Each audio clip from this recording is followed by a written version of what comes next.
اعوذ باللہ من الشیطان الرجیم بسم اللہ الرحمن الرحیم وَإِذْ قَالَ إِبْرَاهِيمُ رَبِّ اجْعَلْ هَذَا بَلَدًا آمِنًا وَارْزُقْ أَهْلَهُ من الثمرات من آمن منهم بالله واليوم الآخر قال ومن كفر فأمتعه قليلا ثم أضطره إلى عذاب النار وبئس المصير وإذ يرفع إبراهيم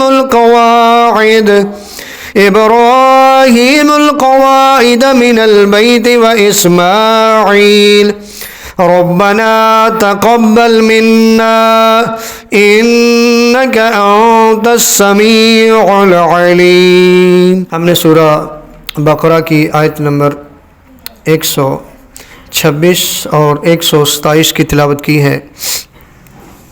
خداوند متعال ارشاد فرما رہا ہے وَإِذْ قَالَ إِبْرَاهِيمُ رَبِّ اجْعَلْ هَذَا بَلَدًا آمِنًا وَارْزُقْ أَهْلَهُ من الثمرات من آمن منهم بالله واليوم الآخر قال ومن كفر فأمتعه قليلا ثم أضطره إلى عذاب النار وبئس المصير.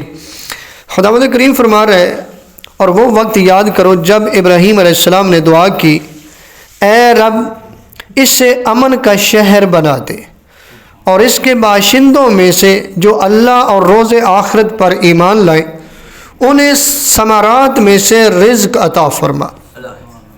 ارشاد ہوا جو کفر اختیار کریں گے انہیں بھی کچھ دن دنیا کی لذتوں سے بہرہ مند ہونے کی مہلت دوں گا پھر انہیں عذاب جہنم کی طرف دھکیل دوں گا اور وہ بدترین ٹھکانہ ہے. اس آیت میں اگر آپ غور کریں تو جناب ابراہیم علیہ السلام کی دو دعاؤں کا ذکر ہے.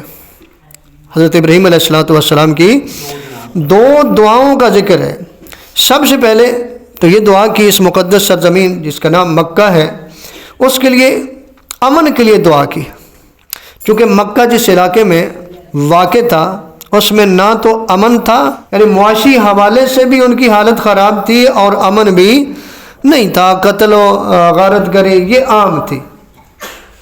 اب ظاہر ہے یہ وہ علاقہ ہے کہ جس جگہ پہ جناب ابراہیم علیہ السلام کو حکم ہوا اپنی بیوی اور بیٹے کو چھوڑنے کا. اس آیت کا مفہوم یہ ہے کہ میں نے اپنی اولاد میں سے بعض کو تیرے محترم گھر کے نزدیک ایسی جگہ ٹھہرایا کہ جو بنجر ہے یعنی آباد نہیں ہے. تو یہ ایسی جگہ تھی جس کے لیے جناب ابراہیم علیہ السلام نے دعا کی بھی ایک تو اس میں امن عطا فرما، اور پچھلی آیت جو ہم پڑھ چکے ہیں اس میں خدا نے کہا کہ اس کو ہم نے امن قرار دی ہے. تو یہ جناب ابراہیم علیہ السلام کی دعا کا اثر ہے. ایک تو یہ بھی دعا قبول ہوئی. دوسری دعا کیا تھی کہ اس میں جو رہنے والے ہیں لیکن ساتھ شرط لگائی کہ جو اللہ اور روز آخرت پر ایمان رکھتے ہیں انہیں ثمرات میں سے رزق عطا فرما. انہیں کیا کر ثمرات میں سے رزق عطا فرما. یہ ذہن میں رکھیے کہ جناب ابراہیم علیہ السلام نے جو دعا کی ہے اس میں کہیں کافروں اور مشرکوں کا نام نہیں ہے. اللہ اور روز آخرت پر ایمان رکھنے والے جو لوگ ہیں ان کے حوالے سے دعا کی ہے.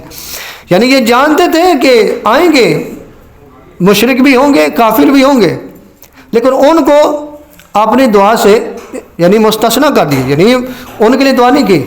لیکن اللہ نے کیا کہا؟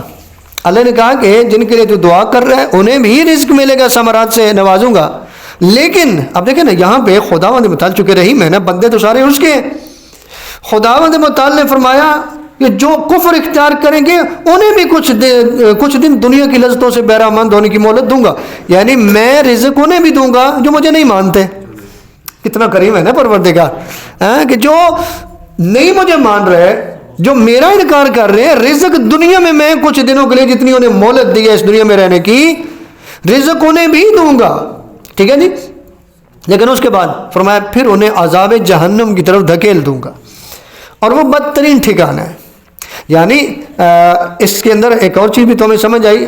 بعض اوقات ہم کیا کہتے ہیں کہ جس کے پاس رزق بہت زیادہ ہے ہم کہتے ہیں بڑا ہی اللہ کا کرم ہے. ہو سکتا ہے وہ اللہ کی انکاری ہو سکتا ہے وہ ناشکری کی اس حد پہ ہو جو کفر کی طرف لے جاتی. جی یعنی صرف رزق کا ہونا بات نہیں ہے، بات یہ ہے کہ کیا خدا کو بھی منظور ہے؟ رزق تو وہ کافروں کو بھی دے رہا ہے کہ نہیں دے رہا، مشرکوں کو بھی دے رہا ہے۔ کوئی ایسا ہے کہ جو اللہ کا نہیں کھا رہا؟ وہ تو رحیم بھی ہے نا، کریم بھی ہے، وہ رحمان بھی ہے، رحیم بھی ہے۔ یہ رحمان اور رحیم کیا ہے؟ ایک دنیا میں سبھی پہ رحم کرتا ہے، آخرت میں صرف مومن پہ رحم کرے گا۔ کیا کرے گا جی؟ آخرت میں صرف مومن پہ رحم۔ اور اس میں اس کی دلیل بھی موجود ہے کہ ابراہیم علیہ السلام نے دعا صرف اور صرف کس کے لیے مانگی؟ اللہ اور روز آخرت پر ایمان رکھنے والے جو ہیں ان کے لیے دعا مانگی کہ ان کو ثمرات عطا فرما، یعنی ان کے لیے کوئی ذریعہ معاش کا انتظام فرما۔ اور اس ثمرات کا مفہوم اگر آپ دیکھیں تو مفسرین نے ہر قسم کی غذا کے حوالے سے بات کی، پھلوں کی بات کی، ہر غذائی چیز کی بات کی، لیکن بعض مفسرین نے کچھ ایسی روایات بھی ذکر کی جس سے مراد یہ کہ ہی ثمرات القلوب، دلوں کے میوے۔ وہ دلوں کے میوے کیا ہے؟ یعنی اس شہر میں رہنے والے جو لوگ ہیں دوسرے لوگوں کے دلوں میں ان کی محبت عطا فرما، یعنی یہ بھی اس کا مفہوم روایات نے بیان کیا، جو مفسرین نے بیان کیا۔ لیکن ایک بات ضرور ہے کہ دنیا میں رزق اگر مل رہا ہے تو اس کا مطلب یہ نہیں کہ آخرت بھی اس کی اچھی ہے۔ خدا یا رزق دینے کا وعدہ بھی کر رہے کہ انہیں بھی دوں گا، لیکن آخرت میں کیا کروں گا؟ انہیں عذاب جہنم کی طرف دھکیل دوں گا، اور وہ بدترین ٹھکانہ ہے۔ آگے خداوند کریم فرما رہا ہے وَإِذْ يَرْفَعُ إِبْرَاهِيمُ الْقَوَاعِدَ مِنَ الْبَيْتِ وَإِسْمَاعِيلُ رَبَّنَا تَقَبَّلْ مِنَّا إِنَّكَ أَنْتَ السَّمِيعُ الْعَلِيمُ۔ اور وہ وقت یاد کرو جب ابراہیم و اسماعیل اس گھر کی بنیادیں اٹھا رہے تھے، دعا کر رہے تھے کہ اے ہمارے رب ہم سے یہ عمل قبول فرما، یقیناً تو خوب سننے والا جاننے والا ہے۔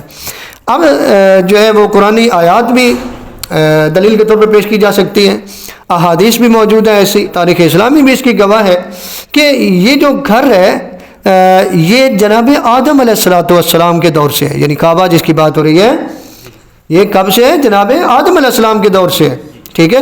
اور جناب ابراہیم علیہ السلام کے حوالے سے اور اسماعیل علیہ السلام کے حوالے سے جو بات ہو رہی ہے، انہوں نے گھر بنایا نہیں ہے، انہوں نے اس کی دیواروں کو اٹھایا ہے، یعنی پہلے سے یہ بات موجود ہے۔ اور میں پہلے حوالے کے طور پر ایک آیت کا مفہوم گزارش کر بھی چکا ہوں کہ ابراہیم علیہ السلام نے فرمایا کہ اے ہمارے پروردگار ہم اپنی اولاد میں سے بعض کو ایسی جگہ پہ تیرے ایسے محترم گھر کے قریب ٹھہرا رہے ہیں، بسا رہے ہیں کہ جو ایک بنجر وادی ہے۔ بنجر وادی سمجھ آئی، لیکن یہ بھی تو پتہ چلا بھی یہ محترم گھر بھی پہلے سے موجود ہے۔ اس آیت سے یہ پتہ چلا کہ محترم گھر اللہ کا پہلے سے جناب ابراہیم علیہ السلام نے اس کی دیواروں کو، اسماعیل علیہ السلام نے اس کی دیواروں کو اٹھایا۔ اچھا کافی ماشاءاللہ تشریف فرمائے، خدا ہم سب کو عبادت کی توفیق عطا فرمائے، اور پروردگار ہماری عبادات کو قبول بھی فرمائے، اور اس ماہ رمضان کی برکات سے استفادہ کرنے کی توفیق عطا فرمائے۔ اس کے اندر صرف ایک بات میں گزارش کرنا چاہتا ہوں، وہ بات کیا ہے؟ جناب ابراہیم علیہ السلام نے جو کعبہ کی بنیادیں اٹھائی ہیں، کیا یہ چھوٹا کام ہے؟ بتائیں، بہت بڑا کام ہے نا، کعبہ کی بنیادوں کو اٹھانا، تعمیر کرنا اور حکم پروردگار پہ عمل کرنا بڑا کام ہے نا، یعنی بہت بڑی عبادت کی، بہت بڑا عمل کیا۔ اس کے اندر اب بات ہے، جناب ابراہیم علیہ السلام دعا کر رہے ہیں خدایا ہمارے اس عمل کو قبول فرما۔ کہا بھی اللہ نے، کرنے والے بھی کون ہیں؟ معصوم نبی۔ کرنے کے بعد دعا کری خدایا ہمارے اس عمل کو۔ اس آیت سے ہمیں یہ پتہ چلا کہ عبادت کر لینا بڑی بات نہیں ہے، عبادت کا قبول ہو جانا بڑی بات ہے۔ کیا جی؟ ابھی اب ماہ رمضان کے روزے رکھیں گے ماشاءاللہ، آپ روزے سے روایات کیا کہتی ہیں بھی کتنے ہی روزے دار ایسے ہیں جن کو بھوک اور پیاس کے سوا اور کچھ بھی نہیں ملتا، روزے سے سوائے بھوک اور پیاس کے کچھ نہیں ملتا۔ اس کا مطلب ہے روزے رکھنے کی بھی کچھ شرائط ہیں، ان پہ عمل کرنا ہوگا، اگر وہ ہوگی پوری تو پھر شرف قبولیت، پھر اس روزے کا وہ اجر و ثواب جو بتایا گیا، الصوم لی وانا اجزی بہ، کہ روزہ میرے لیے ہے اور میں ہی اس کی جزا دیتا ہوں، یعنی خاص کر دیا نا۔ تو عمل کرنا بڑی بات نہیں ہے، عمل کا قبول ہو جانا یہ سب سے بڑی پروردگار سے دعا ہے۔ خالق کائنات ہماری اس عبادت کو قبول فرمائے، ہمیں قرآن پڑھنے کی، سمجھنے کی، اس پہ عمل پیرا ہونے کی توفیق عطا فرمائے۔